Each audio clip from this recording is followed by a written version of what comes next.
चला तर फ्रेंड्स, आज आपण बनवूयात कारल्याचं लोणचं. तर त्याच्यासाठी साधारण ते 2 ते 2.5 किलो कारले घेतलेले मी. ताजे असे फ्रेश असे हे कारले आहेत.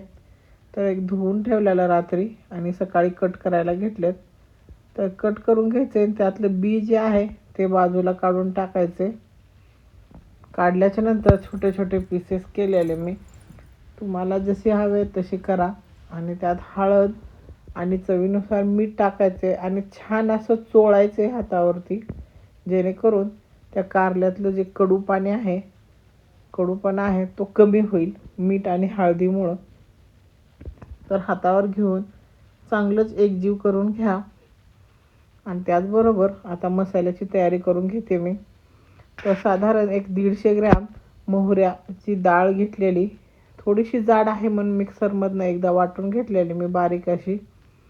आणि त्याच्यानंतर एक 5 ते 4 चमचे मेथ्या घेतलेल्या, त्याही मी मिक्सरमधनं वाटून घेतलेल्या. त्याचबरोबर जिरे घेतलेले एक 3 चमचे, तेही वाटून घ्यायचे. आणि साधारण अर्धा वाटी लसूणाची पेस्ट बनवून घेतली मी. अर्धा वाटी लसूण सोलला आणि त्याची पेस्ट बनवून घेतली.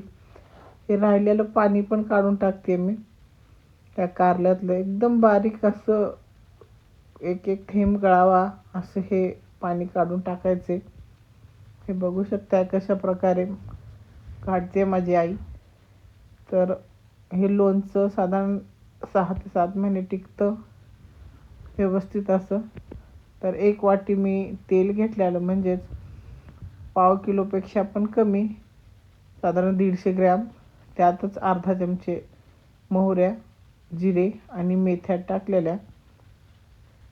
आणि त्याचबरोबर त्यात लसूण टाकलेला, सगळा वाटून घेतलेला लसूण टाकून घेते.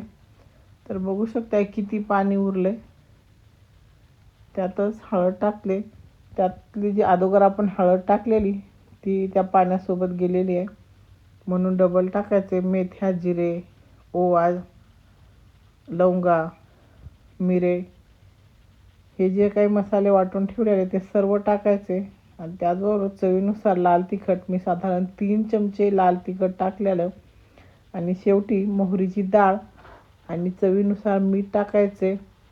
छान असं हे थंड होऊ द्या. साधारण 1 तास लागतो ह्याला थंड व्हायला. थंड झाल्याच्या नंतर त्या ज्या आपण कारल्याच्या फोडी केल्या त्या त्यात मिक्स करा. हे आपलं लोणचं तयार आहे.